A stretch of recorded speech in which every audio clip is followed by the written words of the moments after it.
पान खा मुंह में घुमा और फिर देख मनु भैया के यहाँ आके देख ना हम प्रेत से क्या क्या कर रहे हैं। हाँ समझ में मैंने तो कह दिया पूरी दुनिया में कोई कहता है प्रेत नहीं है मेरे यहाँ आए सामने खड़ा हो मेरे 3 मिनट मैं प्रेत डालूंगा और असर 4 साल बाद होगा।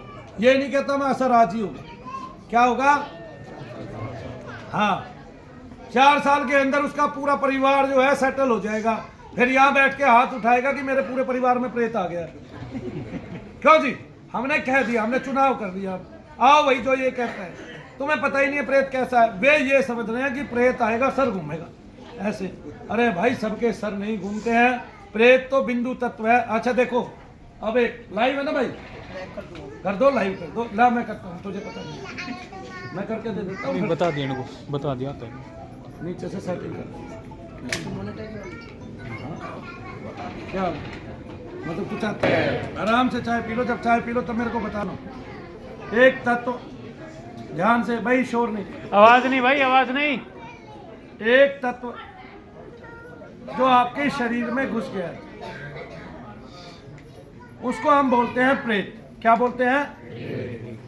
वो गोलाकार है, उसका वर्ण जो है वो श्याम है यानी कि काले रंग का है वो, और आपके शरीर को वो पूरे को काला कर देता है। जैसे आपके घर में कोई एक मुट्ठी कूड़ा ऐसे खिला दे गिरा दे तो पूरा घर कूड़े से भर जाता है। अब ज्यादा भी नहीं है लेकिन जब तक साफ नहीं करोगे तब तक वो कूड़ा ही कहलाएगा, आपके घर में गंदगी ही कहलाएगी। फिर धीरे धीरे वो आपके शरीर को कब्जे में लेता है। वो पहले कभी कहीं दर्द करता है, पहले सर में बैठता है यहाँ दर्द करता है, फिर कमर में जाता है वहाँ दर्द करता है, फिर कुछ दिन बाद पैरों में दर्द करता है, फिर घुटने में आ जाता है। पार्टिकुलर वो कहीं ना कहीं बैठता चला जाता है। वो आराम करना चाहता है। क्यों? क्योंकि जो प्रेत योनि है इस प्रेत योनि में उग्रता है, व्यग्रता है। आगे ना इस प्रेत योनि में थोड़ी चांचल्यता है। इस प्रेत योनि में आपको कष्ट है। और ये जो प्रेत योनि है ये बड़ी खतरनाक है क्योंकि जब ये मिल जाती है तो जो गंदगी है आप उसी में रह पाते हैं, उसी में ठहर पाते हैं, बंद मकानों में दीवारों की खार खा पाते हैं और नाली कीचड़ का पानी पी पाते हैं। वो भी कभी कुत्ते के मुख पे बैठ के और कभी बिल्ली के मुख पे बैठ के, ठीक है, या ऐसे भी पी लेते हैं। तो तब क्योंकि वो पहले शरीर ग्रहण किया था तो शरीर का अभ्यास होता है, तब वो आपके शरीर में घुसने की प्रैक्टिस करता है, अभ्यास करता है। क्यों? क्योंकि उसको लोभ होता है वही सब खाने का जो उसने पहले खाया है। लेकिन उसकी जो व्यग्रता है वो जानता है कि मेरे अंदर एक व्यग्रता है, मेरे अंदर जो है मुझे कष्ट है, और उस व्यग्रता के कारण, उस उदासीन भाव के कारण जिससे वो मर गया, वो थी उसकी इच्छाएं। और इच्छाएं कभी समाप्त होती नहीं, वो बढ़ती जाती हैं। और इस अविद्या में जिसने इच्छा की है उसका नाश होता ही। अब शरीर चला गया लेकिन आत्मा मन बुद्धि अहंकार के सहारे, और जिसमें अहंकार का जो तत्व है वो ज्यादा होता है, उसमें आपको आलस्य आता है। एक अग्नि तत्व में क्या होता है? आलस्य, निद्रा होती है, आलस्य होता है, और क्या होता है? और क्रोध होता है, और क्या होता है? और इसी तरह का कार्य वो सारा करता है। एक लड़ाई झगड़ा करता है। अब पता कैसे करें? पुरुष को गलत दर्शन होता है स्वप्न में, कोई औरत उसको बार बार नग्न दिखती है, दबाव मारती है तो वो उसको स्त्री प्रेत है। और ऐसा ही स्त्री के साथ होता है, जब उसको बार बार नील के निशान पड़ते हैं और ऐसा लगता है कोई उसके शरीर के ऊपर आके चढ़ गया सोते के, तो ये पुरुष प्रेत के लक्षण हैं। ये तब फैल जाता है, आकार धारण कर लेता है इच्छा से। लेकिन ये चूंकि सूक्ष्म है और बिंदु मात्र ही है, लेकिन इसने जो स्वरूप पहले ग्रहण किया था ये उस स्वरूप को क्या कहते हैं? क्योंकि उससे चिपका होता है, जुड़ा होता है जाने के बाद भी, तो ये उसको ग्रहण कर लेता है। इसलिए तांत्रिक लोग, चिपका होता है ये अपने स्वरूप से, तो तांत्रिक लोग केवल एक हड्डी लेते हैं और उस हड्डी के सहारे प्रेत को आपके घर में, आपके परिवार में घुसा देते हैं। और साथ में देवताओं का बल लगा देते हैं, उनकी प्रार्थना कर देते हैं, तो देवताओं की तरंग भी आपके घर की तरफ भागने लगती है और आपको मलिनता आ जाती है। इस तरह से प्रेत आपके शरीरों में प्रविष्टि पाता है। अब ये क्या करता है? इसको चाहिए चैन। क्या चाहिए? ये रहना चाहता है अलग। एक जिन महिलाओं में पुरुष प्रेत है वे एकांत में रहना चाहती है, सोना चाहती है आराम से, उनको कोई रोके ना टोके ना, इसमें वे खुश रहना चाहती हैं। लेकिन उनके उस टाइम भी सर में दर्द होता है। ऐसा किस किस को होता है? हाथ उठाएं। देखिए, इसी तरह पुरुषों को होता है कि उनके साथ उनको मलिन सोपन आते हैं, सारे काम ऐसे होते हैं, कई प्रकार के रोग भी उत्पन्न हो जाते हैं जो सूक्ष्म से सूक्ष्म है, और जिनको हम किन रोगों में लेते हैं? जिनको हम गुप्त रोगों में ग्रहण कर लेते हैं और समझ में आता नहीं है वो होते क्यों हैं। और कई बार तो ये हमारे टॉयलेट के मार्ग पे बैठ के हमें अनंत प्रकार के रोग उत्पन्न कर देते हैं। बाथरूम के रास्ते श्वेत पर्दर आदि, रक्त का स्राव आदि ये बढ़ा देते हैं। और जिनको प्रेत बाधा होती है माताओं बहनों को, उनको क्या होता है? उनको पीरियड की यानी कि साइकिल की जो है प्रॉब्लम ज़्यादा होती है। उस समय पे दर्द भी ज़्यादा होता है और रक्त का प्रभाव भी ज़्यादा हो जाता है। और कुछों को अनियमित हो जाती है, यानी कि महीने में 2 बार आ रही है, 3 बार आ रही है, या फिर महीने में आ ही नहीं रही है, कई कई महीने तक लगातार कुछ आ ही नहीं रहा है, और फिर पेट में दर्द रह रहा है रेगुलर। हम डॉक्टरों को दिखाते फिरते हैं, डॉक्टर इसका उपचार कदापि कर नहीं पाता है, क्योंकि मूल में प्रेत होता है। तो डॉक्टर प्रेत तो निकालता नहीं है, डॉक्टर को पता भी नहीं है प्रेत क्या है, और डॉक्टर जो है हमें दवाई दिए चला जाता है, और टेस्ट में भी कुछ नहीं आता है। सबसे बड़ी बात ये है, बहुत सारों को यही तत्व जो है गोलाकार रूप में अपने शरीर में घूमता हुआ महसूस होता है। कई बार पिन के जैसा चुभता है, और जलन बहुतों को होती है। तो जिनको सुइयां चुभती हैं वो हाथ उठाना जरा। अब जिनको जलन होती है ये हाथ नीचे कर ले। जिनको जलन होती है, जलन भी साथ में होती है, वे हाथ उठाना जरा। ये देख लीजिए, अब हाथ नीचे करें। मनु भैया सबके उदाहरण देते हैं। और किनका एकांत में रहने का मन करता है? हाथ उठाना जरा। ये देखिए, चारों तरफ घुमा के आप सब कुछ देख सकते हैं। ये प्रेत बाधा के लक्षण है। ये मनु भैया ने कहीं से सीखे नहीं है, ये अनुभव लिया आप लोगों को ठीक कर करके। आया समझ में? और जो अनुभव होता है वो आंखों से बोलता है। इसलिए हम पूरे ब्रह्मांड को चेता सकते हैं, पूरे ब्रह्मांड को चेतावनी भी दे सकते हैं, बुला के साबित भी कर सकते हैं, क्योंकि हम निकालना भी जानते हैं उसको, क्योंकि हमने निकालने की भी विद्या सीखी है। हम उस आदमी को आराम दे सकते हैं, उसको प्रेत के कारण जहां भी जो भी दर्द है या कष्ट है। आया समझ में? भैया मेरी कमर में दर्द रहता है, इसकी परेशानी बताओ। आपको ये जब आपको पता चल जाता है कि मुझे कुछ नहीं है, तब हम अन्य अन्य जगहों पे जाते हैं जहां पे लोग प्रेत निकालते हैं। वे क्या करते हैं उनके माध्यम से सुनो कि वे क्या करते हैं। उनके पास में बहुत सारे लोग माताओं की, बाबाओं की, हनुमान जी की और अपने देवताओं की तस्वीरें तो रखे हुए हैं, लेकिन उनके जप होते हैं कम। और वो क्या सोचते हैं कि तुमने कुछ दिन जप कर लिया, कोई माता की तरंग आ गया, वही माता प्रेत निकालती रहेगी, और वही भगवान का जो दूत है वो प्रेत निकालता रहेगा। तुम अपनी तरफ से कुछ करो चाहे ना। अब मान लिया हमारे पास 500 आदमी आए, 500 आदमी में से कुछ आदमी ऐसे जरूर आएंगे जिनको 1 महीने से, 4 महीने से, 6 महीने से, 1 साल से प्रॉब्लम थी, क्योंकि वे कहीं भगवान के दर पे जा नहीं रहे थे। तो जब आपके पास आए तो वे बहुत जल्दी ठीक हो जाते हैं। तो उन लोगों के सारे और लोग उनसे जुड़े रहते हैं। अब पता उनको चलता नहीं है, वो इसी में फूले रहते हैं कि ये ठीक हो गया, ये ठीक हो गया और ये ठीक हो गया। उनको मूल का पता नहीं होता कि आखिरकार जो है प्रेत वाला आपसे, जो मूल रूप में जिसको प्रेत धस गया है, जिसके पूरे शरीर को उसने ग्रहण कर लिया है और जिसके ऊपर उसका श्राप बस रहा है, और जो उसके शरीर को अपना शरीर समझ के उसके साथ व्यवहार कर रहा है, उसके मन बुद्धि पे जिसने कब्जा कर लिया है, उसको तू नहीं निकाल पाए। तो भारत में तकरीबन जितनी भी विद्याएं हैं भारत में और भारत के बाहर, वो लोग प्रेत निकाल नहीं रहे हैं, न पा रहे हैं। लेकिन एक काम वो कर रहे हैं। क्या काम कर रहे हैं? अब ये रहना चाहता है शांति के साथ एकांत में। जैसे सांप रहना चाहता है, आप सांप को पिटारे में कर दो, चुपचाप लेटा रहेगा कि नहीं लेटा रहेगा? पिटारे का आपने ढक्कन खोल दिया, आपने अपनी बीन ले ली, अब बीन से आप उसके अगले भाग से बीन बजा के उसको छेड़ रहे हैं, तब वो खड़ा होने लगा। सांप क्या होने लग गया? क्या होने लग गया? इस सांप को एक ही चीज दुखी करती है, कोई भी वॉइस। क्या? अब चूंकि ये आपके अंदर घुस गया, आपके अंदर रम गया, तो जो आपकी स्वर्णेंद्रिया है, ज्ञानेंद्रिया है, सकल इंद्रिया है, ये उनके साथ व्यवहार करने लग गया। अगर व्यवहार ना करें तो किसी की स्त्री को कैसे पता चले मेरे साथ कोई प्रेत गलत काम कर रहा है? किसी पुरुष को कैसे पता चले कोई चुड़ैल मेरे साथ गलत काम कर रही है? इसका मतलब उसने इंद्रिया हमारी ग्रहण कर ली। अब वो रसेंद्रियों से रस ग्रहण कर रहा है, ज्ञानेंद्रियों से ज्ञान ग्रहण कर रहा है, और वो इतना ज्ञान ग्रहण कर रहा है कि हम डॉक्टर के जाते हैं, तब हमें जहाँ दर्द रहता है, हम जब वहाँ का चेकअप कराते हैं तो वो वहाँ से उस टाइम निकल के नीचे चला जाता है। आप खूब ध्यान से देख लेना, तब वो वहाँ होता नहीं, डॉक्टर टेस्ट करता है, उसको वहाँ कुछ मिलता नहीं।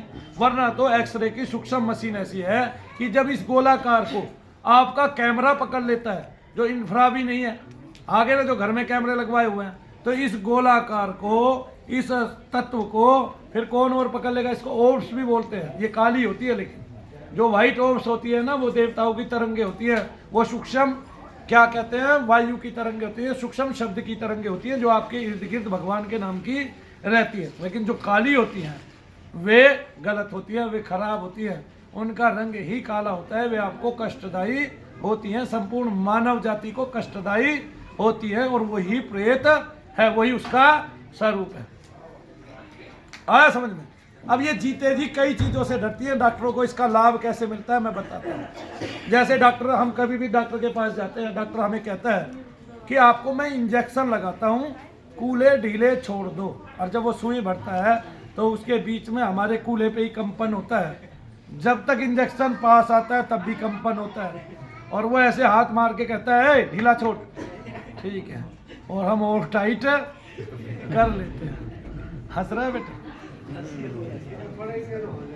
तब मरने के बाद भी वही भाव होता है। जब डॉक्टर सुइयां लगाता है, इंजेक्शन लगाता है, तब कुछ दिन के लिए हमें आराम पड़ जाता है। हम सोचते हैं डॉक्टर ने हमें ठीक कर दिया, डॉक्टर ने जबकि हमारा ठीक कुछ नहीं किया, बीमारी तो हमें और बढ़ने वाली है।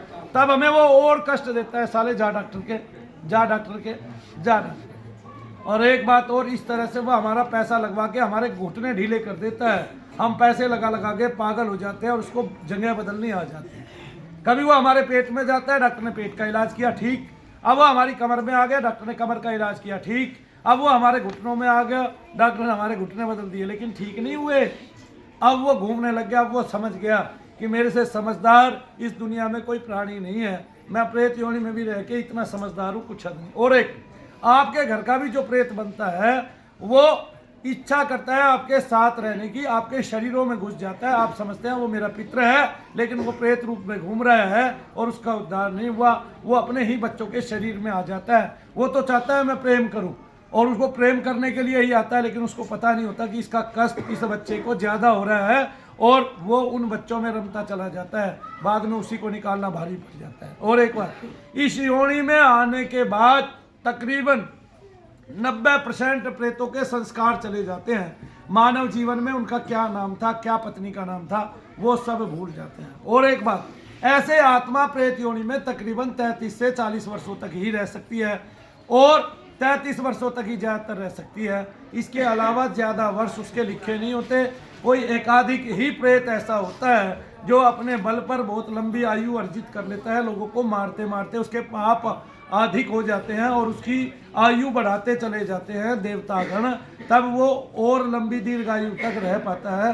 वरना तो कोई भी प्रेत इतने लंबे समय तक टिक नहीं सकता। लेकिन उन 44 सालों में, 40 सालों में वो क्या करता है? अगर वो किसी बॉडी में बहुत ज़्यादा रम गया तो भी उसका उद्धार किसी भक्त को ही करना पड़ेगा। अगर नहीं रम रहा है, बाहर बैठा हुआ है वो, अगर शरीर से बाहर बैठा हुआ है तो उसको कोई, उसका उद्धार अपने आप हो जाएगा। अगर शरीर पकड़ लिया उसने तो उसका उद्धार अब तब तक नहीं होगा जब तक वो शरीर के अंदर या उस शरीर का अंत ना हो जाए।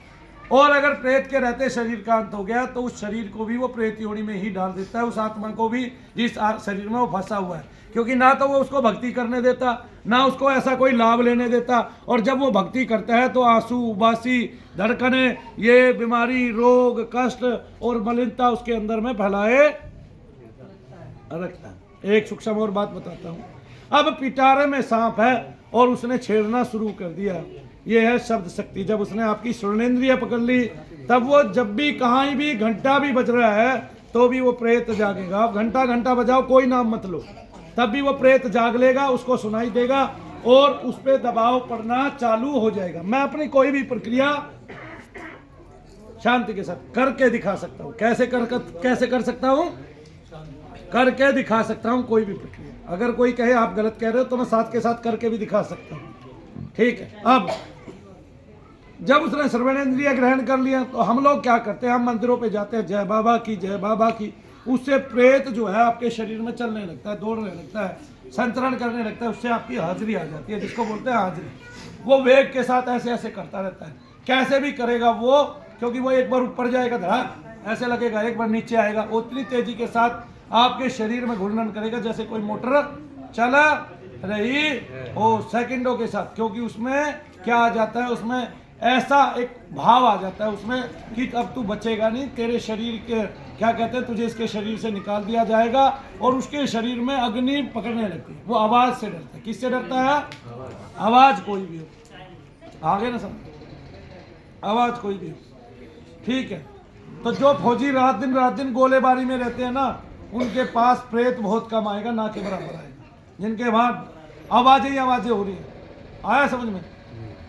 आ गया? नहीं समझे? आवाज के पास आता जो रात दिन साउंड सुनते हैं ना मिस्त्री लोग, और वे क्या कहते हैं फैक्ट्रियों में काम करने वाले, उनके भी प्रेत भाग जाते हैं। वो तब तक तो आते नहीं, तब तक तो पहरा देते नहीं जब तक आवाज उनको सुनाई देती रहती है। आ गया? आवाज से ये परेशान होता है, आवाज से इसमें व्यग्रता आती है, उग्रता आती है, तब ये भागता रहता है आपके शरीर में। ये बात आज तक आपको पता नहीं थी, ये बात मैंने बताई आपको ध्वनि। इसके अलावा आप बीन बजाने लग जाए तो भी खेलने लग जाएगा, बीन के साथ ढेरू बजाने लग जाएगा। आप कोई भजन चलाने लग जाए तो भी खेलने लग जाएगा। उसको इससे मतलब नहीं है कि माता काली आ गई या ये आ गई या कृपा आ गई या हनुमान जी आ गए, उसको कुछ नहीं दिखाई दे रहा, क्योंकि वो आपके शरीर में है। जब आपको नहीं दिखाई दे रहा तो उसको क्या घंटा दिखाई देगा? बताइए भाई, आपको ही नहीं दिखाई दे रहे भगवान, तो उसको क्या घंटा दिखाई देगा भाई? कौन से भगवान, कैसे भगवान? वो तो अंदर है आपके। नहीं आया समझ में? तो फिर जब दिखाई नहीं दे रहा फिर वो काहे हिल रहा है? वो केवल आपकी आवाज से हिल रहा है। जो आवाज बाहर हो रही है वो उसके कानों में सुनाई दे रही है। और एक बात, अगर किसी को प्रेत बाधा है उसके कान बिल्कुल बंद कर दो और उसको ऐसी जगह भेज दो जैसे इस दीवार के पास शीशे लगे, अंदर कुछ नहीं सुन रहा, तुम यहाँ खूब भजन चला लो, उसको पता ही नहीं चलेगा। और उसमें कितना ही तगड़ा प्रेत हो उसको मतलब ही नहीं है। बाहर काली का भजन बजा लो चाहे हनुमान जी का, आए ना समझ में? जबकि बीच में शीशा ही होगा जिसके आर पार क्या नहीं होगा। और मैं ये सारी चीजें साबित करके दिखा सकता हूँ। क्या करके दिखा सकता हूँ? मनु भैया ने बहुत अनुभव ग्रहण किया है, यानी कि मैंने इतनी मेहनत की है इस विषय पे।